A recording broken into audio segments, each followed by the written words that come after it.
恐竜チャンネルが送る北九州メタボ。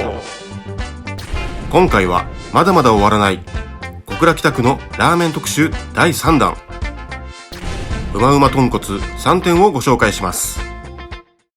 まずは小倉北区片野2丁目にある南屋。店内はカウンターがメインで、正面に厨房が広がるスタイル。メニューは豚骨をベースに味噌、ピリ辛が選べる仕様で、トッピングやご飯類も充実しています。卓上には胡椒やごま、ニンニクはもちろんのこと、高菜や紅生姜など豚骨お決まりセットが揃っています。そんな南屋自慢の一杯はこちら。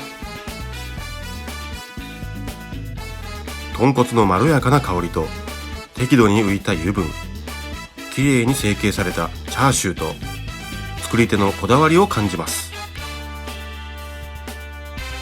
スープはとろみを帯びており、まったりとうまみを感じる味わい。麺は細麺ストレートで、まったりスープとよく絡みます。チャーシューは厚切りで柔らかく、食べ応えもあります。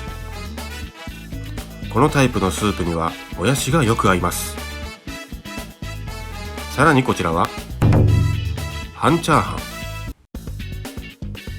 刻み海苔が嬉しいしっかり味付けタイプです。近所にあるとつい行きたくなる、そんな親近感を覚える一杯です。続いてのお店は久留米ラーメン法隆。こちらは昔ながらの久留米系豚骨ラーメンがいただけるお店で、店内も年季の入った佇まい。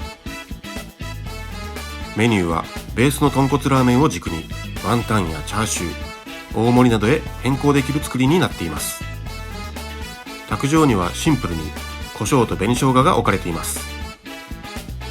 そんな法隆定番の一杯はこちら。スープはこってりとしながらも後は引かず、うまみと塩味がしっかりと効いています。麺は中細麺で、柔麺の麺がスープとよく合います。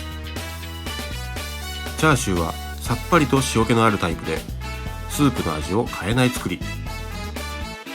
つるんとした食感のワンタンは5個入りで満足のボリュームです。きくらげもしっかりと入っています。昔ながらで普遍的な美味しさを感じる一杯でした。最後にご紹介するのは三郎丸にある有名店魚卵亭。こちらは豚骨と鶏ガラの二八スープと豚骨10割スープが選べるシステムで、超濃厚の泥ラーメンも味わえるお店。店の外には大きな窯が置かれています。有名人の色紙も多く、常に賑わいを見せています。卓上には胡椒のみが置かれており、紅生姜や高菜はセルフで取りに行きましょう。そんな魚卵亭渾身の一杯はこちら。しっかりとした豚骨の香りとシンプルな具材、これぞ王道豚骨スタイルのラーメン。スープは臭みはなく、うまみと塩味もしっかりと効いています。麺はストレートで、豚骨スープをしっかりと持ち上げてくれます。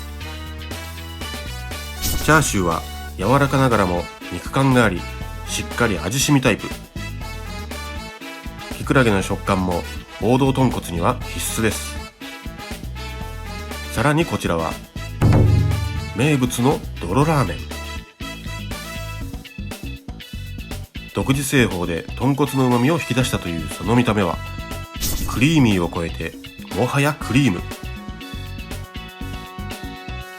スープはねっとりとした旨味が舌を包み込み、意外にも元だれの味が効いています。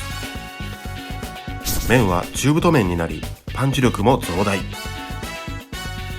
コラーゲンの凝縮された背脂を溶かせば、思春期のようなギンギンのラーメンへと変わります。王道と独創を兼ね揃えた唯一無二の一杯でした。北九州の美味しいラーメンはまだまだたくさんありますので、それでは皆さん次の動画でお会いしましょう。